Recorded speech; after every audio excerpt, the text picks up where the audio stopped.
السلام عليكم ورحمة الله تعالى وبركاته. مبروك على المنتخب الجزائري التأهل إلى دور الربع النهائي. من سيلاقي والفرقة المتأهلة؟ موعد واستعدادات المنتخب الجزائري لمواجهة المنتخب القادم منتخب السودان. قمة عربية إذن. التفاصيل بعد الفاصل. وقبل ذلك نتمنى منكم الاشتراك في القناة والضغط على الجرس ليصلكم كل جديد. قمة عربية إخوتي الكرام ستجمع بين المنتخب الجزائري والمنتخب السوداني بعد تأهلهما إلى دور الربع النهائي.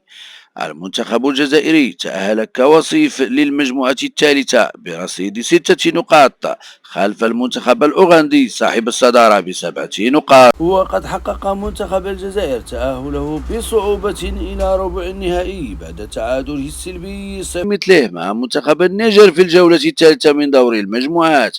بهذا التعادل جمع المنتخب الجزائري 6 نقاط من فوز واحد و3 تعادلات، ما أهله إلى المركز الثاني في المجموعة الثالثة خلف أوغندا المتصدرة وبفارق عن جنوب إفريقيا التي حلت ثالثة بنفس الرصيد، وعليه ودعت جنوب إفريقيا البطولة. أما عن الخصم المنتخب السوداني فقد تأهل إلى ربع النهائي بعد تعادله مع السنغال بدون أهداف، 0 لمثله في ختام مباريات المجموعة الرابعة. بهذا التعادل أنهى السودان دور المجموعات في المركز الأول برصيد 5 نقاط، متفوقا بفارق الأهداف على المنتخب السنغالي الوصيف ليضمن هو وأصحاب اللقب السنغال بطاقة التأهل. وأكد مدرب المنتخب الجزائري مجيد بوغرة بأن المباراة بأنها ستكون أكثر صعوبة من مرحلة المجموعات، ودعا اللاعبين إلى التركيز والعمل الجاد للتمكن من الوصول إلى نصف النهائي. كما أكد مدرب المنتخب مجيد بوغرة بأن المباراة ستكون أكثر صعوبة من مرحلة المجموعات،